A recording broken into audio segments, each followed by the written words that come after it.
नमस्ते UFC fans, आप सबका स्वागत है आपके चैनल यूएफसी हिंदी पर। तो आज मेरे पास ढेर सारे न्यूज है, चलिए एक एक करके सभी न्यूज को जानते हैं। सबसे पहला न्यूज, यूएफसी की पाउंड फॉर पाउंड रैंकिंग्स पर फिर से अपडेट हुई है। शॉर्ट में बताओ तो ड्रिकस डुप्लेसिस जो कि 6 नंबर पर थे, अब वो 5th नंबर पर है और टॉम एस्पिनाल 2 नंबर आगे हो चुके हैं। पहले वो नंबर 10 पर थे, अब वो नंबर 8 पर है। मिडलवेट डिवीजन की भी रैंकिंग्स अपडेट हुई है। कायो बोहायो 7th रैंक आगे हो चुके हैं, अभी वो 5th नंबर पर है और जेरेड कैनिनियन 2 नंबर डाउन होकर 7 नंबर पर है। कायो बोहायो ने कहा कि उसकी नेक्स्ट फाइट उसे चाहिए इजराइल अडसानिया की अगेंस्ट। अभी हो सकता है अडसानिया सेम फोकस गाय नहीं है जो वो पहले थे, लेकिन अभी भी वो सेम गाय है, सेम टेक्निक, स्किल और डोमिनेंस के साथ। मुझे लगता है कि अडसानिया बेस्ट फाइटर है मेरे लिए इस वक्त पर। अगर मुझे चूज करना हो और एक फाइट टाइटल के पहले, तो मुझे लगता है कि वो अडसानिया होगा और फिर टाइटल फाइट। चले बढ़ते दूसरी अपडेट की ओर। अरमान सरूकिन ने कहा कि दिसंबर के लिए इस्लाम महाचिब के साथ फाइट करने की बात शेड्यूलिंग पर है और उसने कहा कि इस्लाम अगर दिसंबर तक रिटर्न नहीं करते तो वो बिलीव करते हैं कि यूएफसी को इंटरम टाइटल फाइट करानी चाहिए। अरमान सरूकिन ने कहा वो अपलोड नहीं करने वाले एंटी बुलिंग PSA वीडियो अगर उसकी फाइट दिसंबर में शेड्यूल होती है तो ये वीडियो पोस्ट करने का कोई पॉइंट नहीं रहेगा। तो चलिए बढ़ते अगले अपडेट की ओर। मैगोमेड एनक्लेव ने लायर कहा एलेक्स परेरा को कि वो उसके साथ फाइट नहीं करना चाहता और उसने कहा कि तुमने कहा कि मैं तुम्हारे खिलाफ फाइट नहीं करना चाहता, लेकिन डेना व्हाइट और मिक मैनर्ड ने कभी मुझे फाइट ऑफर ही नहीं किया तुम्हारे अगेंस्ट। मैं अपनी बिजनेस खत्म करने के बाद मैं तुमसे तुम्हारी बात मनवाऊंगा। और मैगोमेड एनक्लेव ने दूसरी ट्वीट कर कहा कि क्या तुम मुझे बता सकते हो कि मैंने तुम्हारी कौन सी फाइट तुम्हारे साथ लड़ना एक्सेप्ट नहीं किया। मैं राकेश को नॉकआउट कर दूंगा और उसके बाद तुम्हें मैं एक्सपोज करूंगा, स्पेशली तुम्हारी चिन को, क्योंकि तुम्हारी चिन स्ट्रॉन्ग नहीं है। तो चलिए बढ़ते अगले अपडेट की ओर। डैन हुकर ने कहा कि वो और एक फाइट लड़ेंगे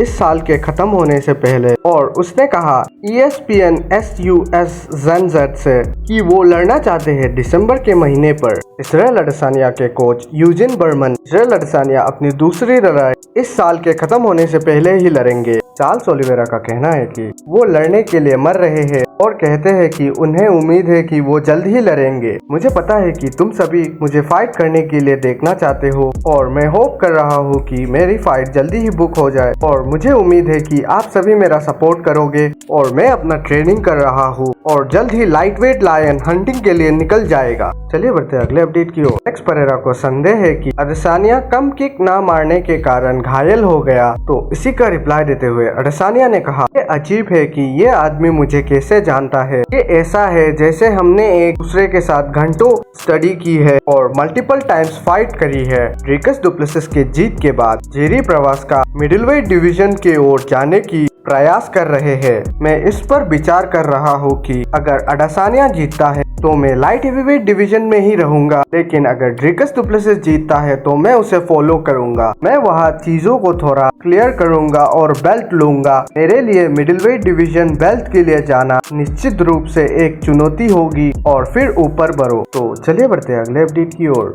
शायद से अर्ली 2025 में ये फाइट हो सकती है, डेविएशन फिग्रेडो वर्सेस पीटर येन। जब MMA मेनिया ने ट्वीट किया येन वर्सेस फिग्रेडो, तो इसी का रिप्लाई देते हुए कहा पीटर येन ने मुझे पसंद आएगा। रॉबर्ट विटेकर ने अपना थॉट दिया एलेक्स परेरा जो कि कह रहे हैं कि वो मिडिलवेट डिवीजन में मूव करेंगे, तो रॉबर्ट विटेकर ने कहा कि एलेक्स परेरा के लिए ये सही आइडिया नहीं है कि वो मिडिलवेट डिवीजन में मूव करे और ड्रिकस डुप्लेसिस से फाइट करे। ऑनेस्टली बताओ तो मुझे नहीं लगता कि ये एलेक्स परेरा के लिए सही फाइट है। एलेक्स मार खाता है और ड्रिकस को मार खाना पसंद है और ड्रिकस जोर से मारता है। तो चलिए बढ़ते अगले अपडेट की ओर। शाफकात रागमनोव का कहना है कि ये शर्म की बात है कि कमारू उस्मान अभी भी टाइटल फाइट चाहते हैं। अपने 3 कॉन्जिक्यूटिव लॉस के बाद भी वो बिलाल मोहम्मद को वार्निंग भी भेजता है, रेडी हो जाओ, भागने की कोई जगह नहीं है। गिलबर्ट बर्न्स ने कहा कि उसकी प्लान है कि वो फिर से रीमैच के लिए कॉल आउट करे कमारू उस्मान को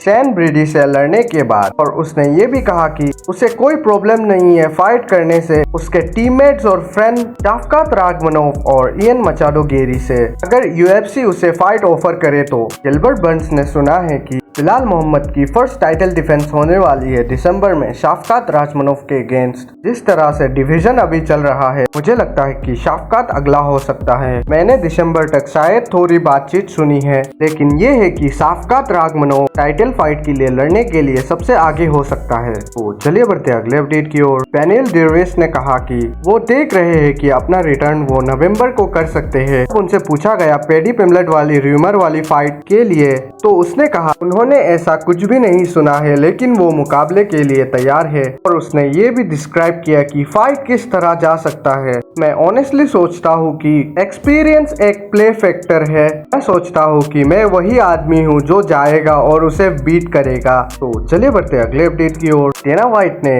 अपनी डेना व्हाइट कंटेंडर सीरीज के फाइट के बाद माइकल वसवल की ब्रूटल कट की पोस्ट शेयर करी। तो आज की लास्ट अपडेट, MGK अभी शॉन स्ट्रिकलैंड के ऊपर चढ़े और कहा वो बहुत मूर्ख है, तुम्हें लगातार ऐसी बातें नहीं करनी चाहिए क्योंकि मैं इससे और बेहतर दिखने लगता हूँ। बकवास बंद करो और अब मुझ पर मत बोलो, लेकिन तुम ऐसा नहीं करोगे और मैं तुम पर हंसना जारी रखूंगा क्योंकि तुम बेवकूफ हो। तो इसी के ऊपर शॉन स्ट्रिकलैंड ने रिएक्ट किया और कहा एक ऐसे आदमी से ज्ञान लेना जो कि खून पीता है और पस पहनता है, अपने आप को काटने के लिए वापस जाओ, तुम बकवास कर रहे हो। तो आज के लिए इतना ही, मिलते हैं किसी ऐसे ही दूसरे वीडियो पर। और वीडियो अच्छा लगे तो लाइक और सब्सक्राइब जरूर कर देना।